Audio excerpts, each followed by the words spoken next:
मालेगांव शहर को मिनी पाकिस्तान कहा और 319 करोड़ रुपए की जो बिजली चोरी होती है बोले जिहाद में खर्चा करते हैं।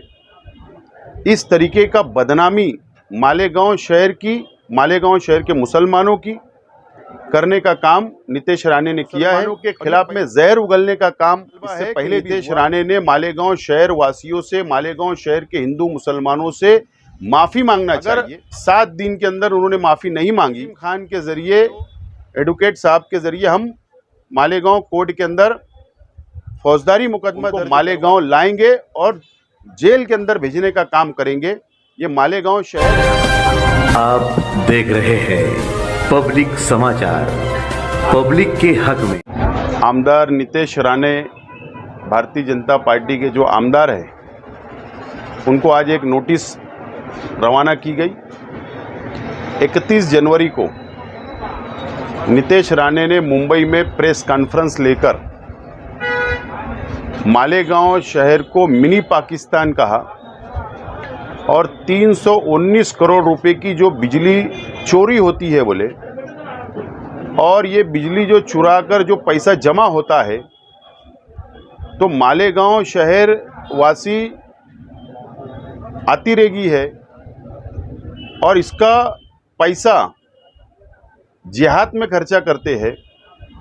इस तरीके का बदनामी मालेगांव शहर के मुसलमानों की करने का काम नीतीश राणे ने किया है। और ये पहली मर्तबा नहीं है, ये इससे पहले भी लव जिहाद, लैंड जिहाद और मालेगांव का ज़मीनी किले के ऊपर भी अतिक्रमण के नाम पर मालेगांव को बदनाम करना और मुसलमानों के खिलाफ में जहर उगलने का काम इससे पहले भी हुआ।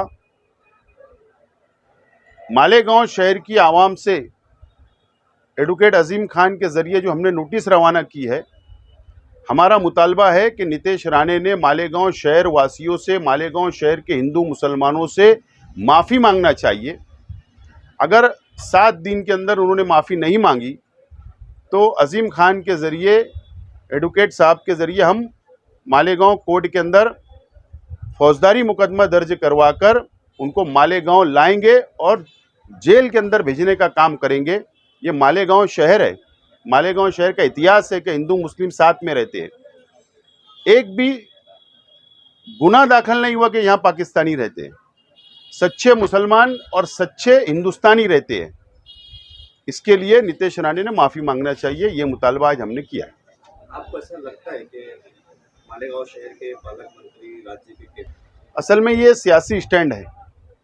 पार्लियामेंट का इलेक्शन आ रहा है, उसके बाद असेंबली का आएगा और भारतीय जनता पार्टी और आज की सरकार जो शिंदे साहब की है, उनकी पार्टी, ये वो समझ चुके हैं कि हमारी ज़मीन खसक चुकी है, अब ये सरकार में दोबारा नहीं आ सकते। इसके लिए मालेगांव को टारगेट करके इस तरीके का हथकंडा इस्तेमाल किया जा रहा है, नंबर 1। नंबर 2, मैंने इससे पहले भी कहा कि हमारे डिस्ट्रिक्ट के पालक मंत्री महोदय दादा भूसे साहब और लोकल आमदार को असेंबली के अंदर इनसे सवाल करना चाहिए और माफ़ी मंगवाना चाहिए, लेकिन ये काम नहीं करेंगे क्योंकि तेरी भी चुप और मेरी भी चुप, ये मिली भगत से सब काम चल रहा है। माजी आमदार मोहम्मद शेख रशीद साहब के फर्जंद उनकी जानिब से हमने नीतीश राणे जी को नोटिस दिए। नोटिस देने की वजह ये है कि हाल ही में नीतीश राणे का दौरा मालेगांव में हुआ था और उसके बाद में उन्होंने ZTV पे और कॉन्फ्रेंस लेके, वीडियो कॉन्फ्रेंसिंग में सोशल मीडिया पे ऐसा तासुर दिए कि मालेगांव में जो MSCB में चोरी हुई 300 करोड़ की, ये पूरी चोरी जो है ये मालेगांव के मुसलमान लोगों ने की है जो रहते हैं सट्टे लेने को। और ये 300 करोड़ रुपए की जो चोरी हुई उसका इस्तेमाल वो जिहादी बोल के है और मालेगांव को मिनी पाकिस्तान का, और मालेगांव के लोग जो है ये सब हिंदुओं को काटना चाहते हैं। गौ संरक्षण के बारे में भी उन्होंने कहा कि उन लोगों पे हमले करते हैं, जबकि मालेगांव में ऐसा कोई हमला नहीं हुआ है, उल्टा उन लोग हमला करते हैं। लेकिन मालेगांव में चूँकि मुस्लिम आबादी है, पूरे बिरादरी के जो जानवर जो जुबा करने के लिए बाज़ाब्ता लाइसेंस शुदा है, जिससे कॉरपोरेशन लाइसेंस देती है, और जो कानूनी तरीके से आए जाते हैं वो भी इन्होंने जब्त करते हैं और झूठ बोलते हैं कि जुबा करने के लिए। जाहिर है इस ताल्लुक से मालेगांव के एमएलए होने की वजह से, यहाँ के शहरी होने की वजह से पाकिस्तानी है या बांग्लादेशी और ये छुपा हुआ है। आज़ादी के पहले से मालेगांव में लोग हैं, बल्कि यूपी बिहार से जो आए हुए हैं साल से मालेगांव में बसे हुए हैं। मालेगांव पावरलूम की इंडस्ट्री है, यहाँ पे यूपी बिहार हर तरह के लोग यहाँ मौजूद है अच्छे, और अपने मेहनत से कारोबार करते हैं और अपने मुल्क में पैसे भेजते हैं। आसिफ भाई के पैदाशी से वो यहाँ पर हुआ है, कोई भी पाकिस्तान से कोई ताल्लुक नहीं, लेकिन तमाम मालेगांव के मुसलमान ये पाकिस्तानी है, ये मिनी पाकिस्तान है। और जिहाद किसको बोलते हैं? एक मजहबी फरीजा है वो। अब लव जिहाद बोल के ऐसा मुसलमानों को बदनाम करने के जो जैसा यूपी बिहार में टारगेट है, लव जिहाद ये जिहाद, तो खासतौर पर तमाम लोग जिहादी है। तो अब क्या आसिफ साहब जिहादी है? क्या उनके वालिद जिहादी थे? क्या उनके भाई लोग जिहादी है? ये तमाम उलमा मालेगांव के जिहादी है। लेकिन क्या है कि हम लोग दरअसल कुछ एक्शन लेते नहीं कि जो मिनिस्टर है उनका बच्चा या और भी कुछ लोग आते हैं और वो कोशिश करते हैं कि मालेगांव में फसाद हो। पिछले दफ़ा भी ऐसी हुआ कि बिना वजह पथराव किया गया, मुसलमानों की दुकानों को लूटा गया, तब भी मसलतन कुछ नहीं किए, पुलिस ने कोई हरकत नहीं ली।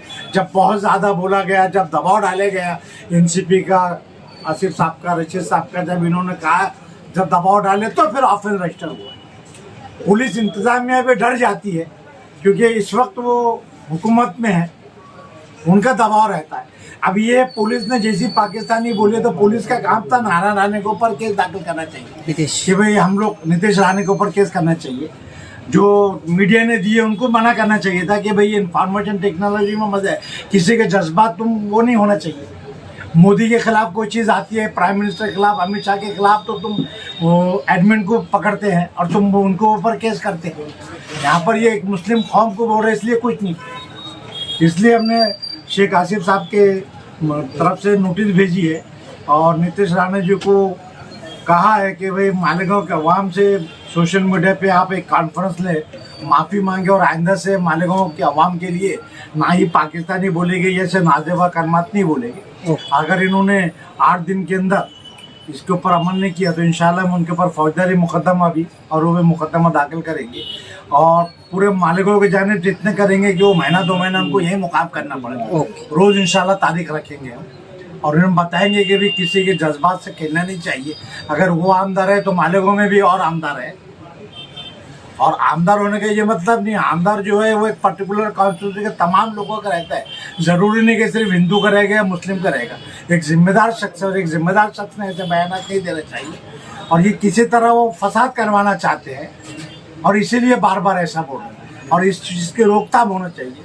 मालेगांव शहर हिंदू मुस्लिम के गहवारा है, हमारे कारोबार जो है पूरे एक दूसरे से मुंसलिक है, मुस्लिम हिंदू एक दूसरे को लाजिम व मलजूम है और यहाँ पिछले 15 साल से माशाल्लाह कोई भी छोटा भी वाक़या नहीं हुआ जिसमें कोई मजहबी तनाव आया या हिंदू मुस्लिम में फसाद हुआ है। लेकिन ये तफरका यहाँ करोड़ों रुपये का व्यापार हमारे लोग जो है हिंदू भाइयों से करते हैं और एक चिट्ठी के ऊपर काम चलता है। तो इत्तेमाद को ठेस पहुँचाने के लिए और फसाद करवाने के लिए कह रहे हैं, इसलिए उसकी रोकथाम के लिए हमने उन्हें नोटिस दी है और उनसे माफ़ी मांगा है। अगर वो एक्शन लिए तो ठीक, वरना हम जो कानूनी कार्रवाई हो सकती है इंशाल्लाह पूरी करें।